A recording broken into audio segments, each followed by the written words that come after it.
Hello viewers, আসসালামু আলাইকুম। Welcome to my channel. আবারও হাজির হলাম খুবই মজাদার রেসিপি নিয়ে।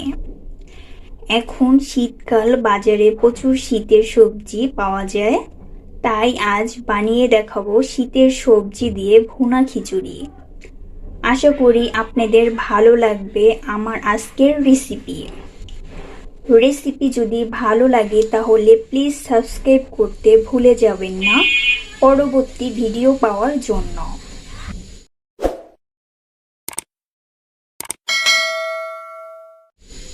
আর যারা সাবস্ক্রাইব করেছেন তাদেরকে অসংখ্য ধন্যবাদ।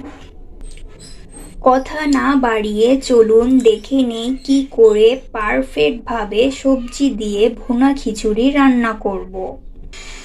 তো গো টু মাই কিচেন। সবজি দিয়ে ভুনা খিচুড়ি রান্না করার জন্য আজকে আমি এখানে মিষ্টি কুমড়ো, সিম, পেঁপে, টমেটো, আলু, ফুলকপি ও গাজর সবগুলো সবজি আমি কিউব করে কেটে নিয়েছি। গাজর ও ফুলকপিগুলো 1 কাপ পরিমাণ আছে, আর অন্য সবজিগুলো আধা কাপ পরিমাণ আছে। এখানে আমি যেই সবজিগুলো ব্যবহার করেছি, এই সবজিগুলো যে ব্যবহার করতে হবে এমন কোনো কথা নেই। আপনার হাতের কাছে যেই সবজিগুলো আছে সেই সবজিগুলো দিয়ে আপনি সবজি খিচুড়ি রান্না করতে পারবেন। এবার সবজিগুলো সাইড করে রাখবো। এখন নিয়ে নিচ্ছি একটি বাটি। এখন 1 কাপ চিনি গুঁড়া চাউল নিয়ে নিচ্ছি। আপনারা চাইলে বাসমতি চাউলটাও ব্যবহার করতে পারেন। নিয়ে নিচ্ছি আধা কাপ পরিমাণ মসুরির ডাউল, আর নিয়ে নিচ্ছি আধা কাপ পরিমাণ মুগ ডাউল। এখন আমি মুগ ডাউলটা ভেজে নিব অফ ক্যামেরায়। এই তো ভাজা হয়ে গেছে।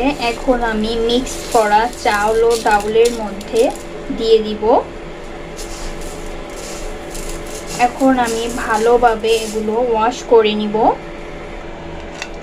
এই যে চাউল ও ডাউলগুলো ভালোভাবে ওয়াশ করা হয়ে গেছে বা ধোয়া হয়ে গেছে। এবার আমি আধা ঘন্টার জন্য পানিটা ঝরিয়ে নিব।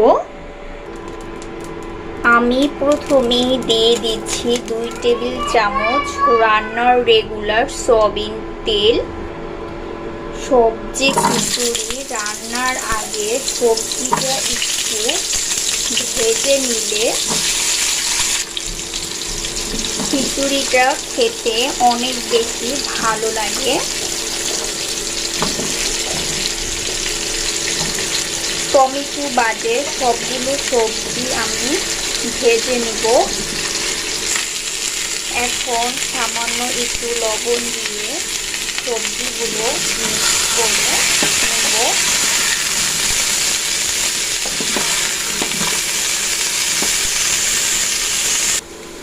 সবজিগুলো ভাজা হয়ে গেছে, এখন নামিয়ে নিব। এখন দিয়ে দিচ্ছি আধা কাপ পরিমাণ তেল, দিচ্ছি একটি তেজপাতা 3 পিস করে কেটে নিয়েছি, 2টি দারচিনি, 2টি এলাচ, 2টি লং, সব শেষে 3টি গোলমরিচ। এবার গরম মশলাগুলো একটু ভেজে নিব। এখন দিয়ে দিচ্ছি আধা কাপ পরিমাণ পেঁয়াজ কুচি। পেঁয়াজ ও মশলাগুলো তেলের সাথে হালকা ব্রাউন কালার করে ভেজে নিব। দিয়ে দিচ্ছি আধা চা চামচ আদা পেস্ট, 1 চা চামচ রসুন ও আদা কাঁচা ফ্লেভারটা চলে যাওয়া পর্যন্ত একটু ভেজে নিব। কাঁচা ফ্লেভারটা চলে গেছে। এখন আমি গুঁড়া মশলা ব্যবহার করব, সেই জন্য দিয়ে দিচ্ছি সামান্য একটু পানি।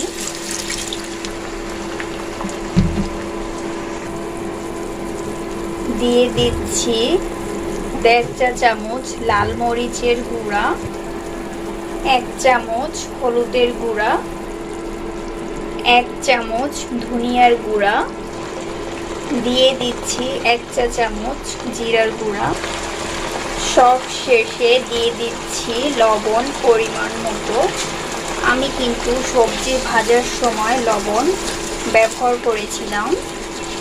এখন সব মশলাগুলো ভালোভাবে কষিয়ে নিব বা ভুনে নিব।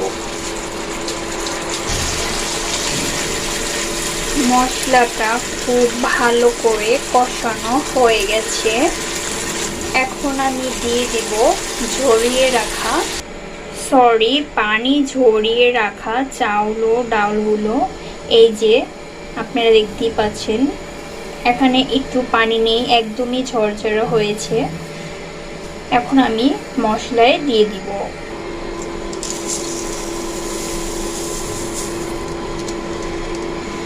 চুলার আঁচ মাঝারিতে রেখে 5 থেকে 7 মিনিটের মতো চাউল ও ডালগুলো মশলার সাথে ভালোভাবে কষিয়ে নিব। ফিরে এলাম 7 মিনিট পর। কষিয়ে নেওয়া হয়ে গেছে। এই তো এখন আমি ভেজে রাখা সবজিগুলো দিয়ে দিব। সবজিটা দেওয়ার পরে আমি চাউল ও ডাউলের সাথে মিক্স করে নিব।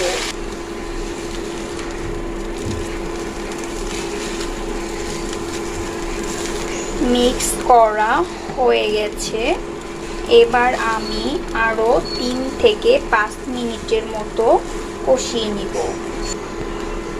আজকের খিচুড়িতে আমি চাউল ও ডাউল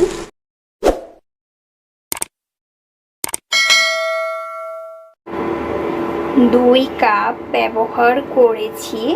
সেই অনুপাতে আমি 4 কাপ পানি ব্যবহার করব।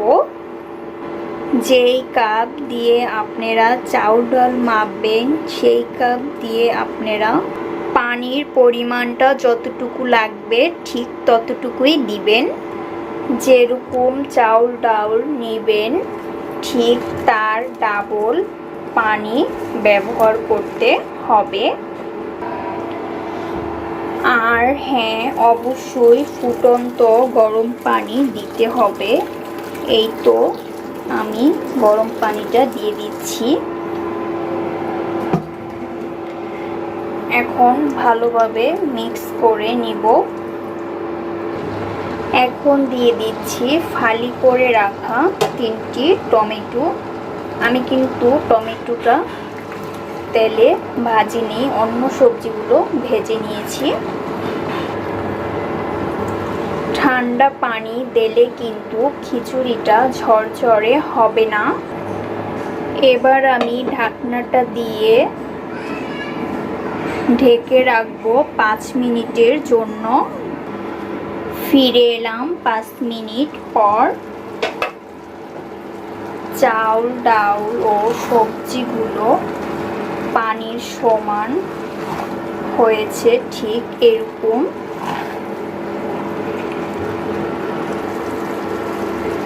দিয়ে দিচ্ছি 4টি কাঁচামরিচ আস্ত ফ্লেভারের জন্য। আপনারা ঝাল বেশি পছন্দ করলে ফালি করেও দিতে পারেন। এখন আমি দমে রাখবো।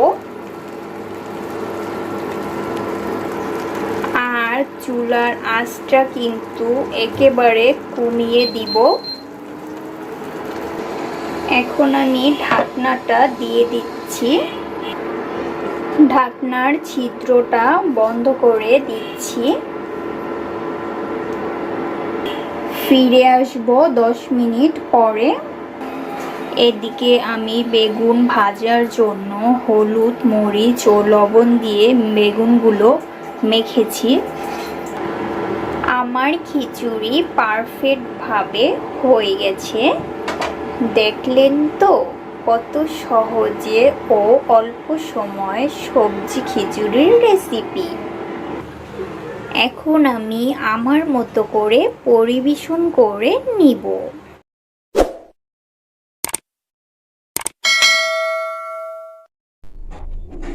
আমার পরিবেশন করা হয়ে গেছে। এখন আপনারা আপনাদের পছন্দ মতো পরিবেশন করুন। সবাই অনেক বেশি ভালো থাকবেন, আমার জন্য দোয়া করবেন। আমার ভিডিওটি যে যেখান থেকে দেখছেন অবশ্যই একটি লাইক করবেন আর কমেন্ট করে জানিয়ে দিবেন আমার রেসিপিটি কেমন হয়েছে। আবারও দেখা হবে। সবাই সুস্থ থাকুন, ভালো থাকুন। আল্লাহ হাফেজ।